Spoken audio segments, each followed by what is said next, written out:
A Melody Obscure and Other Poems by John Arthur Beaman. Volume 1. A collection of poetry selected from 1995 through 2010. Text copyright 2021. Video copyright 2024. Poem 1. Philippians 1:3. I have come to the conclusion that undying love should not be left in the hands of mere mortals, for even if love cannot die, we do. Poem 2. What years have lapsed? What years have lapsed since first we met? The time has been so brief. Have days that passed without regret come at last to cease? What momentary place could be stretched toward eternity? Poem 3. The seasons spent. So now the seasons have been spent.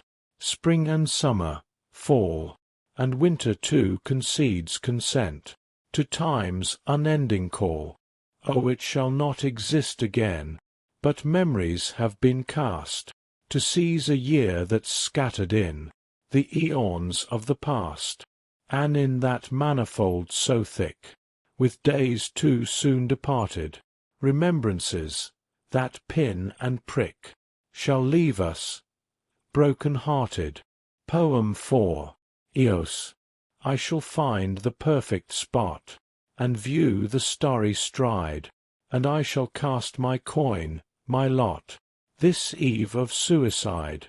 For in those passing hours, when the stars have yielded, soon I'll see the sun triumph again, but never see it swoon.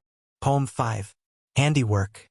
The heavens dim and darkness creeps along a track of stellar math, a calculus where twilight meets the nexus of tomorrow's path.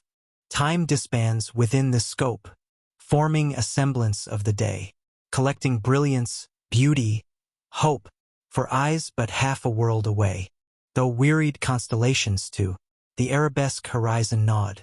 From eastern gates, a star in queue declares the glory of our God. Poem 6. Misplaced. What's lost cannot be found again. For if it's found, it was not lost. It was misplaced somewhere, but when it happens there's a certain cost. For time is spent when we're apart.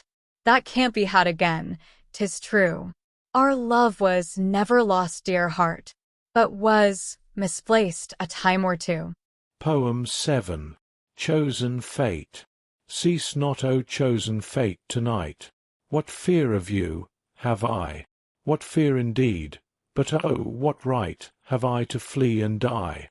But let my endless sleep be dear, and queries now be still, for it is late and death too near to reconcile my will. What right had I to flee and die? What right, indeed, to run? What right, what fear, what fate had I? Alas! What's done is done. Poem 8. Sooner God shall die.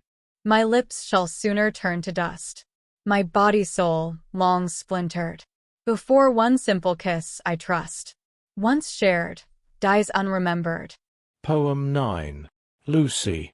Death grants us strange immunity from aging and disease, and grants the opportunity to rest with sacred ease, providing a community of flowers, stones, and trees.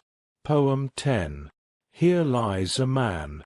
Here lies a man like others do, with hollowed cheeks of bloodless hue, and he will never hear the bell that tolls for him in fond farewell. Long last, we'll say our sad goodbye, and thus the story ends awry. Time will put away our tears, and eons shall absorb the years, so still his sleep will never be disturbed by dirt's society. Eternity is meant for those who cannot wake from their repose. Deep within the dark I trust, the man will vanish into dust, yet even then the earth will press, until he is each atom less, and empty shall the coffin lie, where once had lain a man inside. Poem 11. Cares of worth. When entombed, you lie and rest within the deep consoling earth. You are but the unfeeling blessed, unfettered by such cares as worth. Poem 12. The Emissary. Once a man dared swim from shore. Stumbling through the waves of sleep, he swam where men had swam before.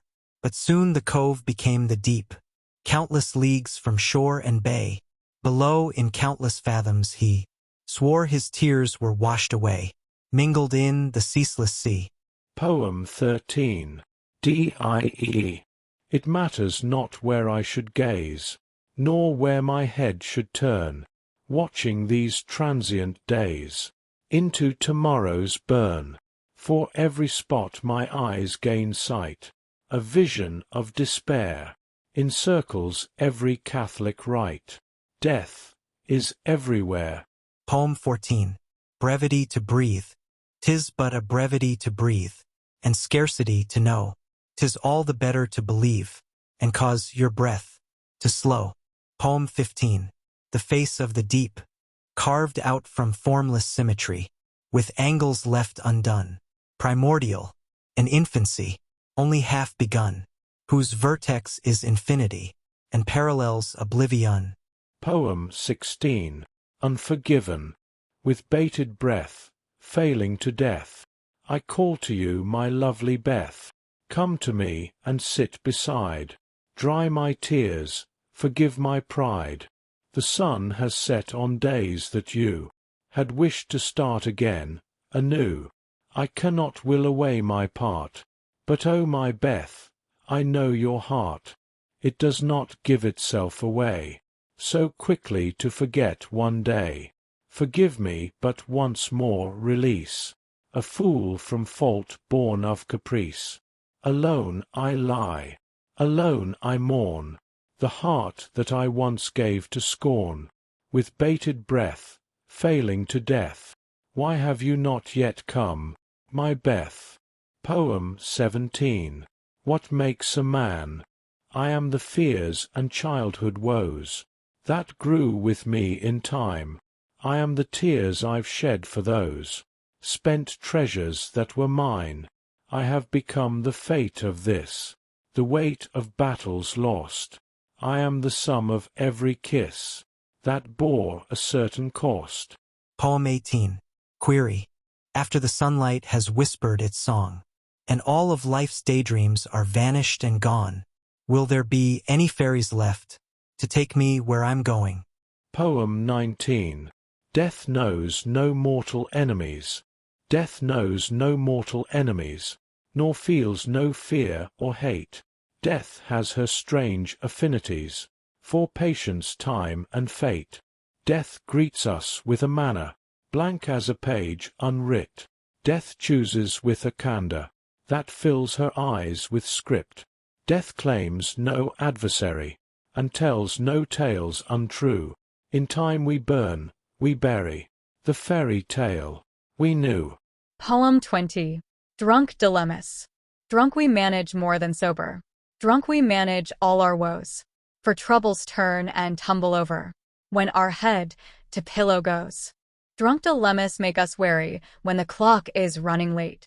For troubles turned and tumbled tarry when we sober wake. Poem 21. Advice. Death is a gallant stalwart foe that stands as straight as time. Death is a valiant friend, although not a friend of mine.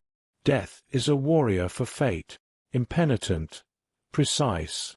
For every victim she shall take is taken with advice. Poem 22. The most forgotten thing. I am the most forgotten thing. I am a dream that dared to breach the consciousness of being, as if the sleeping cared. I am but the dream forgot, the faded mist of muse. I am nothing, I am naught, I am what others lose. Poem 23. She loved me when. It seems a thing that matters slight, for when I glance into her eyes, there's but a weary look contrite, and little left I recognize. But had she not dared to brave such wanted whispers of the heart, I doubt if now, myself and grave, would long still be apart. When transience was sorely pressed, She found a man within a ghost. She loved me when it counted best. She loved me when it mattered most. Poem 24. Toward where the valley lies, I tremble with each footstep trod. I hesitate each breath. The breadcrumbs leading back to God have scattered in my death. Poem 25. Solitaire Diamond. What funny god authors such beauty afar, so distant and well beyond plight, unspeakably brilliant, a rare lovely star, with borders of ethereal night, that even through storms, lo, tempests that rage, collapsing upon us like tears, the solitaire diamond envelops the stage, indifferent, immortal, and dear. We hope you have enjoyed A Melody Obscure, Volume 1. This has been brought to you by Still Video Presentation. All poems were written and created by John Arthur Beaman. Thank you.